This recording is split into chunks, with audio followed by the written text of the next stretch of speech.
স্বৈরাচারের দোসররা গত নির্বাচনগুলোতে কিভাবে বিতর্কিত করে কেন্দ্র দখল করে জনপ্রতিনিধি হয়েছে।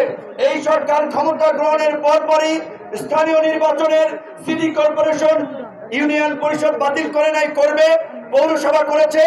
আমরা সরকারের প্রতি দাবি জানাবো, এক প্রজ্ঞাপনে বিগত ফ্যাসিবাদের আমলে অনুষ্ঠিত হওয়া সকল স্থানীয় নির্বাচন বাতিল করে দ্রুত সময়ের মধ্যে বিভিন্ন জায়গায় সিটি কর্পোরেশন, পৌরসভা, উপজেলায় নতুন নির্বাচন অনুষ্ঠানের উদ্যোগ গ্রহণ করা এবং আপনারা সেই স্থানীয় নির্বাচনের জন্য এখন থেকেই প্রস্তুতি গ্রহণ করুন।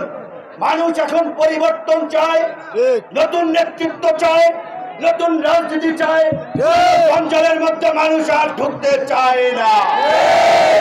এই আন্দোলন কোন রাজনৈতিক দলের নেতৃত্বে হয় নাই, কোন রাজনৈতিক দলের ডাকে হয় নাই। দেশের আপামর জনসাধারণ, দেশটা কারো বাপের নাকি? এই দেশটা কারো বাপের না।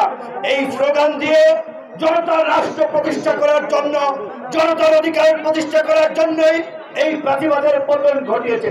কাজেই এক দখলদার স্বৈরাচার ভোট ডাকাতকে হটিয়ে বাংলাদেশে যেন আর কোন নতুন দখলদার ভোট ডাকাত স্বৈরাচার যেন তৈরি না হয়, সেই জন্য আমাদের নতুন রাজনৈতিক নেতা আছে, গরিব মেহনতি মানুষের কোন নেতা আছে, পার্লামেন্টে কথা বলার কোন নেতা আছে? 24-এ গণঅভ্যুত্থানের মহানায়ক বাংলাদেশের আপামর জনতার হৃদয়ের স্পন্দন, দাবি আদায়ের একমাত্র বলিষ্ঠ কণ্ঠস্বর জনাব জননেতা বিপিন। আমরা সেটা দেখেছি 24-এর গণঅভ্যুত্থানের ছাত্র। আজকে শ্রমিক সমাবেশ থেকে আমরা বলতে চাই, আগামীর রাষ্ট্র ক্ষমতায় বিভিন্ন দেশে শ্রমিক বান্ধব রাষ্ট্র ব্যবস্থা কায়েম করবে।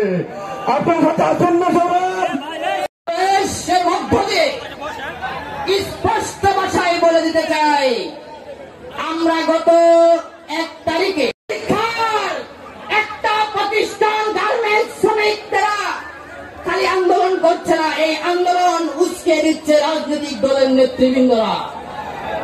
আজকে এই সমাবেশকে বাধাগ্রস্ত করার জন্য